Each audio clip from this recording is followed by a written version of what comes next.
శుభోదయం పిల్లలు, బాగున్నారా పిల్లలు? లాస్ట్ క్లాస్ ఎందు గుణవంతుడు ఎప్పుడు తనకి ఏ లాభము లేకపోయినా లోకానికి మేలు జరిగే పనులు చేస్తాడని తెలుసుకున్నాం కదా పిల్లలు. ఏ శతకం నుండి వచ్చిన పద్యం భావం అది? భాస్కర శతకం. భాస్కర శతకర్త ఎవరు పిల్లలు? మారద వెంకయ్య.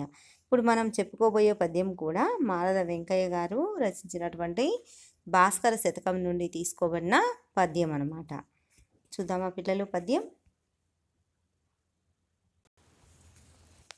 చదువది ఎంత కలిగిన రసజ్ఞత ఇంచుక చాలకున్నన్, ఆ చదువు నిరర్థకంబు గుణ సంయుతులెవ్వరు మెచ్చరెచ్చటంబదనుగా, మంచి కూర నలపాకము చేసిననైనా అందు ఇంపొదవెడు నుప్పు లేక రుచి పుట్టగా నేర్చునటయ్య భాస్కరా.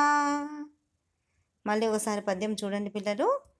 చదువది ఎంత కలిగిన రసజ్ఞత ఇంచుక చాలకున్నన్, ఆ చదువు నిరర్థకంబు గుణ సంయుతులెవ్వరు మెచ్చరెచ్చటంబదునుగా, మంచి కూర నలపాకము చేసిననైనా అందు ఇంపొదవెడు నుప్పు లేక రుచి పుట్టగా నేర్చునటయ్య భాస్కరా.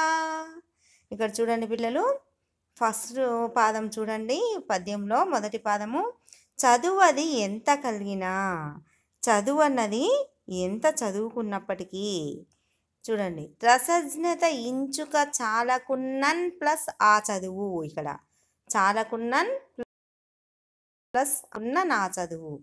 చూడండి, ఆ విధంగా మనం ఎంత చదువుకున్నప్పటికీ రసజ్ఞత, అందులో ఉన్నటువంటి సారాన్ని గ్రహించకున్నా, ఆ చదువును మంచిగా వినియోగించుకోలేకపోతే అటువంటి చదువు నిరర్థకంబు, గుణ సంయుతులెవ్వరు మెచ్చరు, ఎవ్వరు కూడా ఆ యొక్క చదువును మెచ్చుకోరు. గుణవంతులు ఎవరు అటువంటి చదువును మెచ్చుకోరు. అది ఎలాగంటే దానికి ఒక మంచి ఉదాహరణను చెప్తూ ఉన్నారు మారద వెంకయ్య గారు ఈ పద్యంలో. ఏం ఉదాహరణగా చెప్తున్నారు చూడండి పిల్లలు. మెచ్చరెచ్చటంబదనుగా మంచి కూర నలపాకము చేసిన నైనా అందు ఇంపొదవెడు ఉప్పు లేక రుచి పుట్టగా నేర్చునటయ్య భాస్కరా. అటువంటి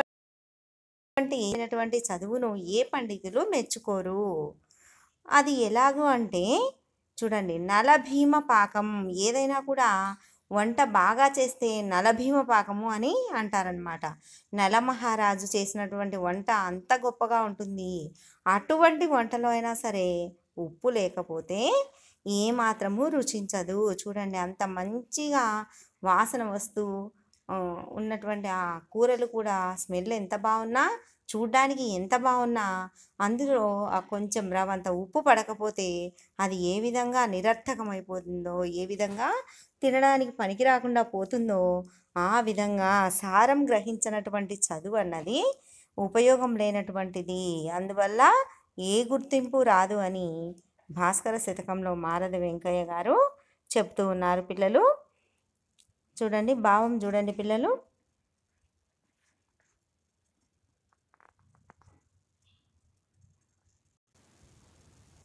ఓ భాస్కరా, ఎంత చదువు చదివినా, ఓ భాస్కర అంటే ఇక్కడ ఓ సూర్యుడా, ఎంత చదువు చదివినా అందులోని అంతరార్థాన్ని, మనోజ్ఞతను గ్రహించలేనప్పుడు ఆ చదువు వ్యర్థం, అంటే నిరుపయోగం, ఉపయోగం లేనిది.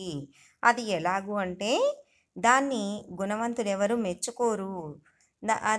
దానికి ఒక చక్కని ఉదాహరణ ఏంటంటే, ఎన్ని పదార్థాలు వేసి బాగా వంట చేసినా, అది వాసన బాగా ఉన్నా, తర్వాత కంటికి చూడ్డానికి బాగా అనిపించినా సరే, దానిలో కొంచెం ఉప్పు లేకపోతే, దానిలో అన్ని పదార్థాలు వేసినప్పటికీ తగినంత ఉప్పు లేకపోతే అది రుచించదు కదా. ఏ విధంగా ఉప్పు లేని కూర నిరుపయోగమో అదేవిధంగా అందులోని సారం గ్రహించలేనటువంటి చదువు నిరుపయోగము, ఉపయోగం లేనటువంటిది అని మారద వెంకయ్య గారు చెబుతూ ఉన్నారు.